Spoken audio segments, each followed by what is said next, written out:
Hey, y'all, and welcome back to Iowa We Can Do Better, the podcast where we call out the nonsense, lift up the good work, and remind you that here in Iowa, there's still so much worth fighting for. We are two friends, one born and raised in Iowa, one born and raised in New York City, and we're talking about politics, people, and what gives us hope in this increasingly bonkers timeline. Today, we will talk about the big, beautiful bullshit bill that just passed, TikTok algorithms, the concept of bypassing misinformation, and where we are finding joy wherever we can. So, Sarah, what side of TikTok are you on? What's your algorithm giving you these days? My algorithm is giving me a mix of things. Obviously, the horrors. It gives me the horrors that we are all experiencing and living through.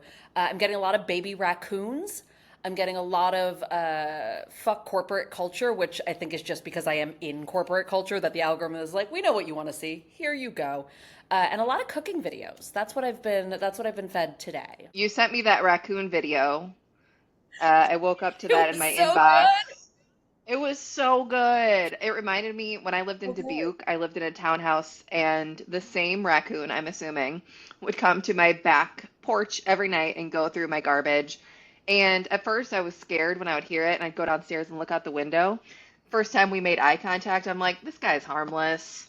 He's just picking out the food that's left over. I don't really care. Do your thing, raccoon. I'll leave you to it. I'll pick it up in the morning.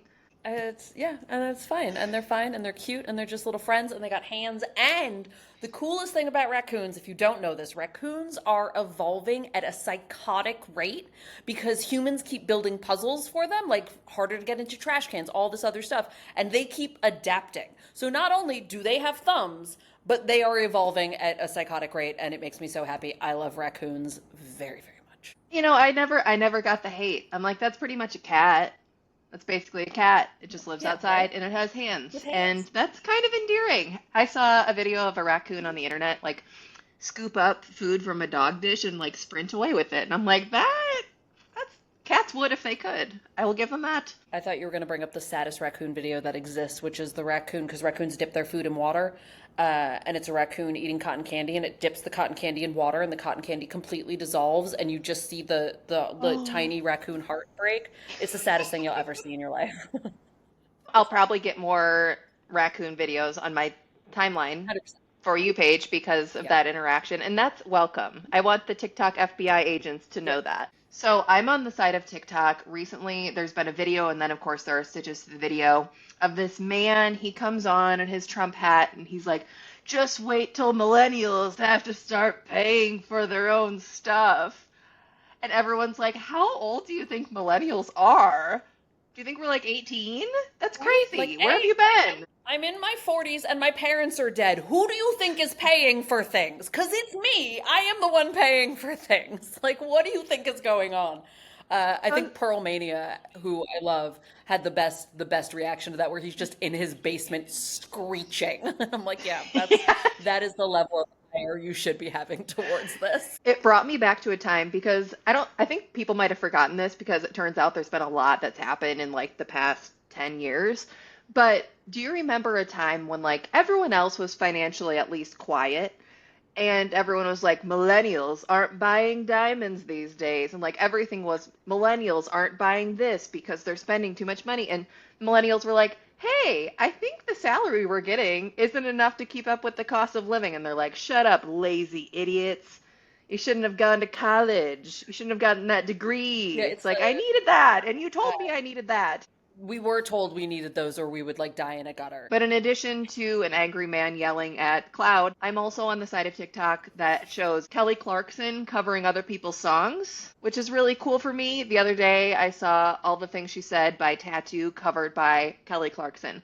Listen, I am not the biggest Kelly fan. I had her first album when it came out. I loved Breakaway. I loved Since You've Been Gone. I haven't really kept up in between. But when that lady breaks it down on her show, and shout out to her for having a show where she's like, I'm going to do karaoke. You're going to listen to me do these songs. I respect it. And I am happy to be on that side of TikTok. It's also leaning into I don't know if you saw the discourse about Kelly Clarkson and the wink during I Like My Girls a Little Bit Older. She was doing the outfield your love, and she does like, Yeah. I like my girls a little bit older, and winks like at the exact right time. And lesbians on TikTok lost their minds, like lost their minds. They were like, that is the sexiest thing I have ever seen. It's incredible. And I wonder if doing tattoo is like leaning into that, because the whole thing with tattoo, I don't know if you remember, because I was like, I'm a decade older than you, but like, oh yeah, the Russian lesbians, it was like, oh my God. And then it turned out they weren't gay. It was just queer Oh, baiting. Similar to see, Kelly I never knew Clarkson, a that. little wink. I'm also on the side of Go Kelly TikTok. Clarkson. Go Kelly. I'm also on the side of TikTok that princess treatment lady has popped up on. So if you're unfamiliar, there's a woman. Have you seen this? She's more collarbones. She's more She's a collarbones than lot of anything else. And she A talks, lot of collarbone. she This like is the sits. posture. Okay, princess treatment lady. She's got this posture, and she talks about how when she goes out in public, her husband does all of her talking for her because she is a princess, and princesses of high status, like this lady, don't interact with other human beings who are lesser than them because she's princess. It's crazy, but I like the discourse it sparked because, like, who the fuck do you think you are? Yeah, it's partially that. It's also the way she speaks is so weird. And she talks about, she does all this talking about, and she closed all her social media for a second and she's back up again. But she talks about dressing femininely and being feminine and speaking, and like a real woman doesn't use too many words. She doesn't overspeak. And I'm like, get fucked. Like, I can't shut catch up. me over speaking all the time. I will You keep know what? talking. Like, you can't stop me. I will say I have seen more and more of content like this ever since TikTok shut down for that few hours. I Yeah, think the yeah. TikTok algorithm changed. It's been a lot more trad wife. It's been a lot more women don't need to do education.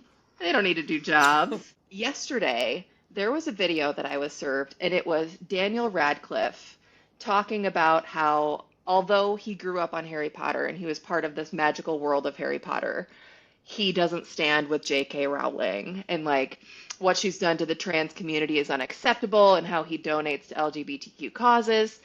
I click repost, and it's like showing a montage of Harry Potter stuff.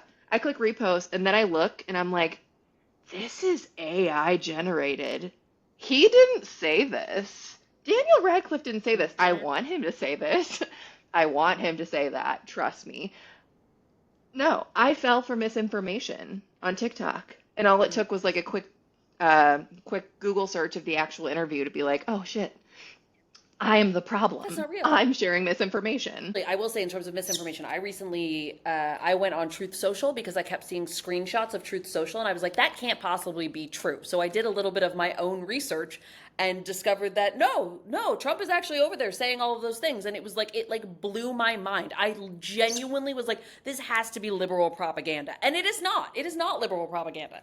So like, it's so, we live in a time where so much information is coming at you so often that like sometimes it is hard to like sift through the bullshit. Okay, so something I've been seeing a lot, I think they were just on Good Morning America, someone who was like standing for this. But so the concept of bypassing means that if someone is presenting you with misinformation, I think a common one would be like, we need to defund Planned Parenthood because they're killing babies. We know that there is more nuance, context, and information there. So instead of directly going at the misinformation that they shared, that abortion is murder, you kind of go around it and support your argument with a couple other details, but not directly going, you're wrong about that. So let me give you an example. Instead of saying abortion isn't murder, you could say, wouldn't you agree that it's a good thing for clinics that help women and people get the care that they need in rural communities? Wouldn't you agree that it's a good thing for there to be more resources and access to STI prevention and pregnancy testing? Like, not directly saying, hey, you're wrong about that. Instead of fact checking every conspiracy, you lead with positive, accurate information. It supports the outcome that you want. You're going to get there more likely without triggering the defensiveness or doubling down on the statement. So it reduces the emotional pushback. People aren't on the defense, so they're more open to new information. It gently shifts the attention away from the misinformation to a better narrative. It usually works with what people already believe, and it builds from there. So This is very relevant in a place like Iowa. I mean, reproductive rights, instead of just arguing against bans, we can lead with stories of how access to care saves lives, protects families, and supports long term health. So, in the instance of talking about reproductive health care, we can say, no, abortion isn't murder, or we could say, access to care saves lives. In the case of public schools versus school choice, talk about the incredible role of public schools in Iowa communities. Instead of saying, the school vouchers suck, although I will say that all the livelong day, and many people may agree with me, some people might not see it that way. But you might be able to bypass it. You might be able to say, public schools have been a long-standing point of pride in the state of Iowa. You can highlight success stories and trusted local educators. Talk about, my uncle was a teacher, and this is true for me because I have a huge family and a lot of teachers in it. My Right. uncle was a teacher at Dubuque Senior High School for 30 years. He spent his entire life trying to build up the next generation. Like talking more about the people aspect of things and humanizing the issue, I think definitely helps as well. Last one I want to make a point about climate and farming. Now, this is a hot topic right now. Rather than debating climate science with people who are not willing to get on board and understand that climate change is a Right. thing, focus on how sustainable farming practices can help Iowa's economy. It can protect Iowa's soil and it can keep Iowa's farms alive. So instead of it directly attacking, be like, oh, you're an idiot, you don't believe in climate change, kind of skirt around the issue and be like, hey, this is a good way to boost our economy. This is a great way to save on energy costs if we transfer away from this and onto this. And this can create jobs in our communities.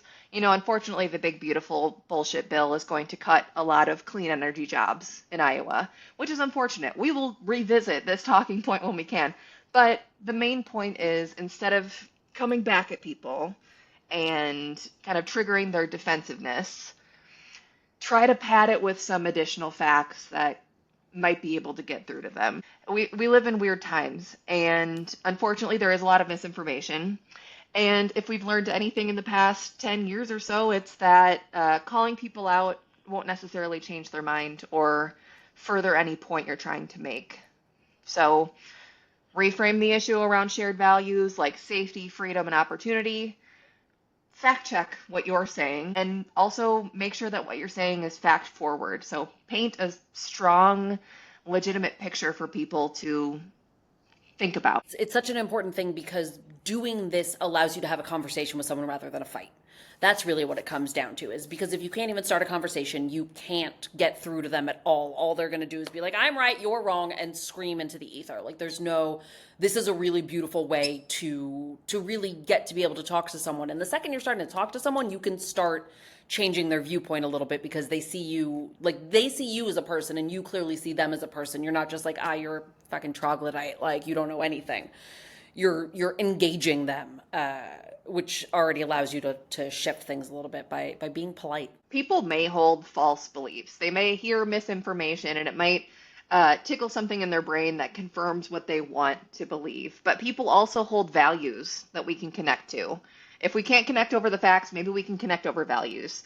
People care about caring for kids in the community, caring about their kids, pride in their community, wanting to do the right thing. That's where we meet people, and that's where these conversations can start. And I do a thing that is kind of snarky where, like, on Facebook, which is really the main place I find older people with misinformation who I either worked with or am related to or whatever. And when someone posts something that's like conspiracy theory or nonsense or whatever, I don't say anything. I just post the Snopes article and walk away. Just like, nope. And I leave. And I don't come back. And I'm like, here, you That's talk. a You're the good party of like, do your own method. research. Do your own research. Bye. And then I go. I don't argue. I just facts. Bye. See, I'm very much in the camp that like the angel on my shoulder is like, Elizabeth, you can't yell at people to get them to change their minds. The people in the Facebook comments, you're not gonna change them by telling them that they're wrong, like blah blah. And then I'm like, yeah, but it'll feel good for me for a second to be mean for a second, just to be, hey, you're really wrong, and no one's told you, and I feel like it's my responsibility to. There's something different about doing it online versus in person because there's a level of safety that people feel with anonymity, especially on something like a newspaper comment section. There's a lot of people who have a picture of their truck, they're not their real name, like whatever. And it's not great, but if like you're getting at your sillies by arguing with those people, I think that's better than like in person when like an actual altercation could come up where you're like offending someone you might be related to or work with or something like that. That is the time I think that bypassing comes up, and I think it should be used as like in person with family, Thanksgiving. That's the time that we're looking at that. Argue with people on the internet all day. You're not hurting anybody. I think it's fine. I'm hurting myself, Sarah. I will say, like, when that does happen and when I am mean back to people, it sits like on my chest for a bit. And I'm like, I didn't need to be mean. But I do think there's a point of what you're saying. Like, there is a different way of communicating online versus in person. And I think what our problem is we're not very good at talking to people in person anymore. And that's where more like human-centered conversations take place, where you can share your more personal experience. And I don't know, an in-person conversation just it gives a lot more human context to it. You're more likely to say something Absolutely. terrible in a comment section than you would to someone's face. So let's all get really good at talking to people.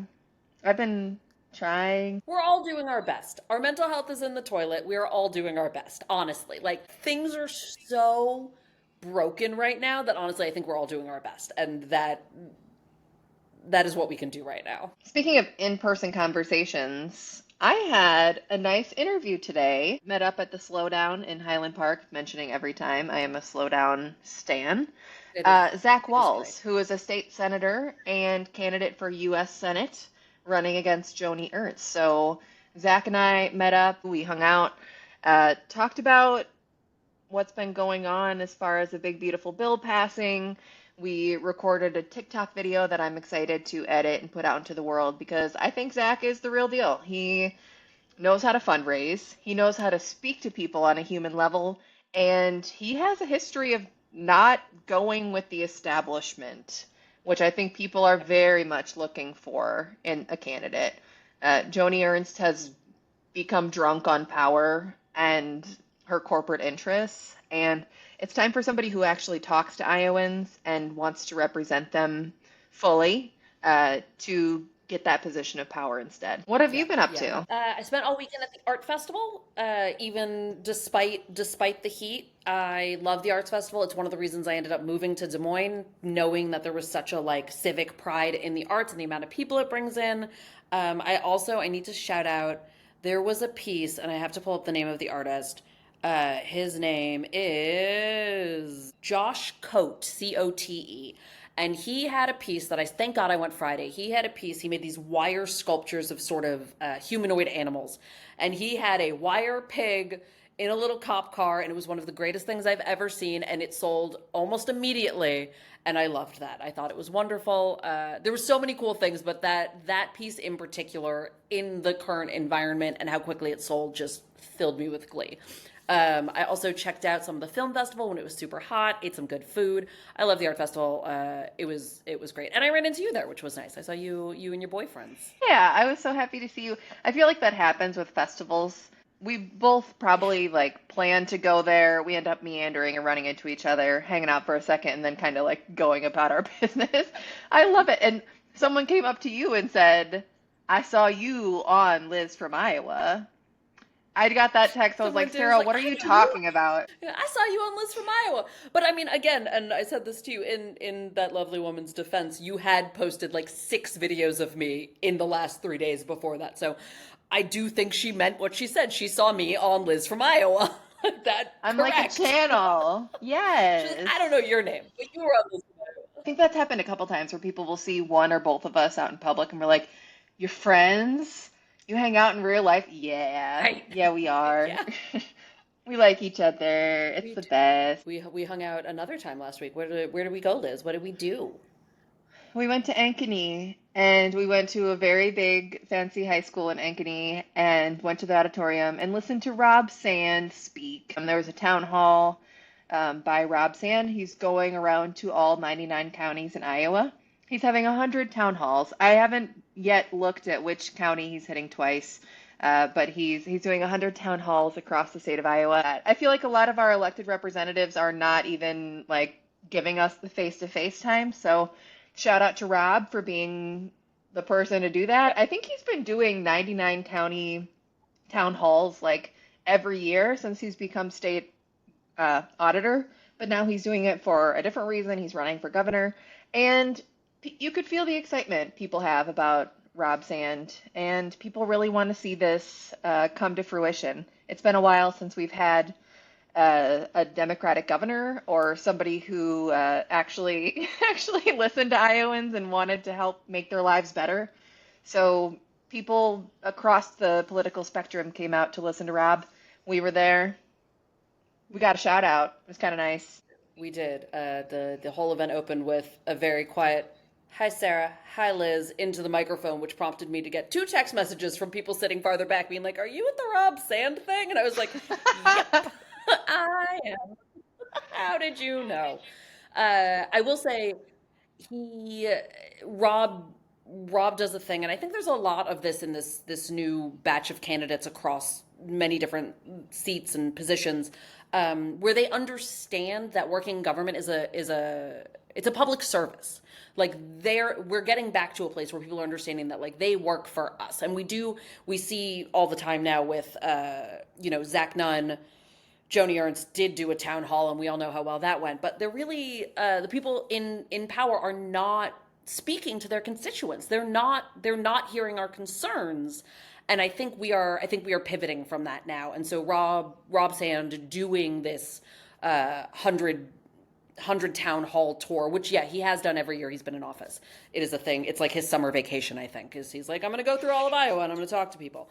And it does, there's something nice about, you know, someone listening to your concerns. And, it's off the cuff. None of the questions are screened. So it's, there are some hiccups, and that is okay. It's still, he is talking to constituents. He is learning from them. And it's, I think it's, if nothing else, it's a really good exercise. And I think it's a big difference from Kim Reynolds. Certainly. I believe someone asked the question to Rob during the town hall that was something like, what are you going to do about things? And he was like, well, as governor, like people need to bring the bills to me.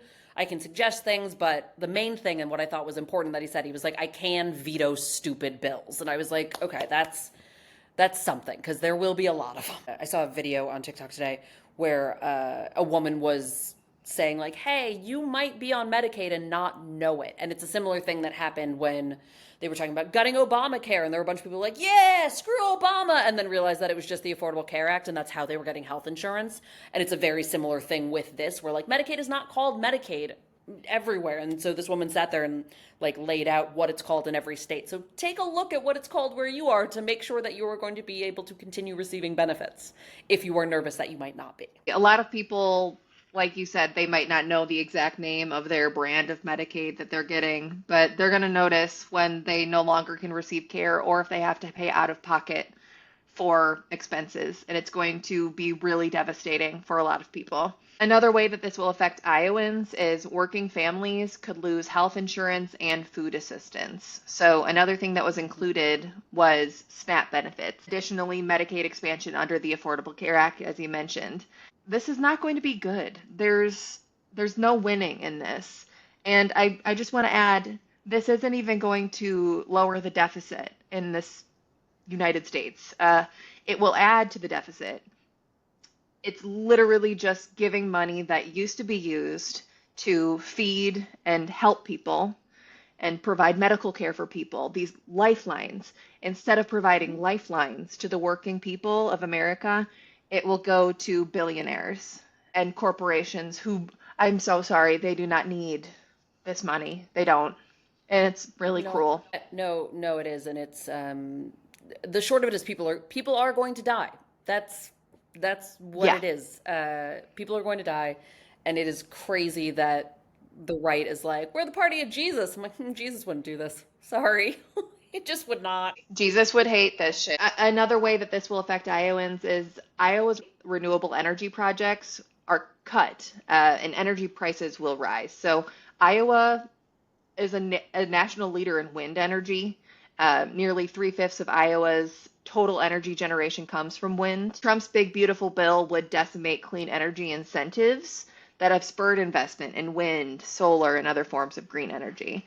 So those jobs, those hardworking people who get to work, they work on the wind turbines, they work on the solar panels, they're working in industries that didn't exist in the past because we've been able to innovate beyond traditional old fossil fuels. Those are gone. Not only is that just a dumb thing to do because you're going to raise the cost of energy for Iowans and across America, you're going to be delivering a dirtier energy form and you're going to be cutting jobs. Uh, I don't know how they think jobs will be created in the state of Iowa beyond things like this that have been discovered over time, like, oh, we now have the technology to do this. We're moving backwards. These cuts, as I mentioned, they add trillions to the national debt, and additionally, tax benefits will be distributed unequally across income categories. What that means is people like you and I will pay a higher tax than people who make a fucking ton of money because they know how to get around it and they have the resources to do so. It's really Tax breaks for the rich will never make sense to me. I understand that everyone works hard for their money. Nobody works 833,000 times harder than someone who's making an unfair wage. Their labor is exploited to create the billionaire class, and this is a terrible timeline. In total, this big, beautiful bill will cut about 96,000 Iowans' medical care, their Medicaid benefits, and their marketplace coverage.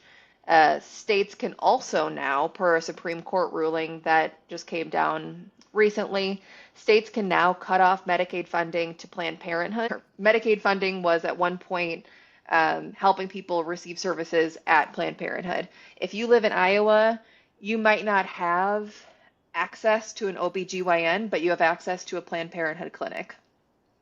People are getting services there that are life-saving, they are life-changing, and they are now cut. So health outcomes you can expect to see worsen in the state and across the country because of things like this. Anything else to add, Sarah? Any other news headlines you've seen? Have we seen any positive ones? Well, I do have some positive stuff, but first I'm going to continue some negative stuff because it is officially July 1st, which means it is the beginning of the fiscal year, which means we have some new laws in effect. The top one is gender identity is no longer a protected class in the state of Iowa. This means a lot of things, but essentially it means that trans folks can be discriminated against based on their gender and their choice of gender and their all of that, their gender expression. They can be discriminated against. And on top of that, Medicaid in Iowa no longer covers gender-affirming care. So again, similar to the Big Beautiful Bill, this means that people will die. There is no getting around that. It means that folks are going to die. People are going to commit suicide. People are going to hurt themselves, and it is horrifying. In addition to that, unemployment, gutted. Kim Reynolds signed a bill into law that halved the amount of taxes that go to the Unemployment Bureau, so getting unemployment in the state of Iowa will be harder. And in addition to that, minimum age for handgun ownership has been lowered from 21 to 18. So initially when I saw they were lowering the age of gun ownership, I assumed it was something to do with hunting, but this is for handguns, so it's not that. And then finally, Baby Olivia, our favorite bill of all time, is going to be instated at the beginning of the school year. And what that means is children in grades 5 through 12 must now watch fetal development videos and graphics that show the quote-unquote humanity of the unborn child. In addition to that, which is not mentioned in my little notes, but the videos that are being shown and the graphics being shown are medically incorrect. They are not real. So it's skewing things. It's, I don't know, somehow worse than abstinence only. It's a mess. So those are some bad news things that are happening as of July 1st. On the other end of that, I just found out about a new city council person, or a new person running for city council. His name is Endy. He is running for city council seat at large, and he is running on a very leftist platform of healthcare for all, people over profit, protecting the LGBTQ community, and basically power to the people. It makes me happy. I know he needs signatures to get on the ballot. So you are going to look at Endy for DSM, ENDI for DSM. On Instagram, follow along. There will be announcements about events to get those signatures. I believe he needs them by the end of August, so we've got some time. But I'm excited about it, even just to see some young blood back in the race. I am here for it. Yeah, that is my big hopeful thing right now in the face of everything. Despite it all, there are some good candidates stepping forward and saying, hey, I'll take a crack at it. Let's try and fix this. And I appreciate that. More people need to run. We need more options. We need stronger candidates that are standing for the people and will do right by the people. Time for boycott. Boycott. It's time for He boycott. was screaming I'm going to put at me, Chandler so I in. thought he might Chandler was be here. just asleep. Hey! Oh, this is a. Yay, Oh, they're just best friends. they're best friends. This is fun. Chandler, do you have anything to add? Best friends. He had a yawn to Oh, contribute. big yawn. Good job. Well, I think it's time that we kind of end on that note. Whether your feed is full of recipes, raccoons, rage, or doom, remember, we all deserve the full truth, and we deserve joy too, as a treat. Even if Iowa feels heavy sometimes, we've got each other and we are not giving up. And this is also a plug for us to say, subscribe to our podcast, share it if you like it, share clips. We would love to get more support over here. We are currently not sponsored, but we are always looking. And in the meantime, if you are looking to make change in the world, start in your neighborhood, start in your town, support a local organization, or talk to a new person this week about what you care about. And I think conversations between people face to face, on and offline, are what needs to take place right now so we can understand one another and know how we move through this weird era. You can follow us on Instagram and the podcast at Iowa We Can Do Better. You can follow me on all platforms at Sarah Bowes. You can follow Liz on all platforms at Liz from Iowa. We love y'all. Thanks for listening. We'll talk Love to you soon. you.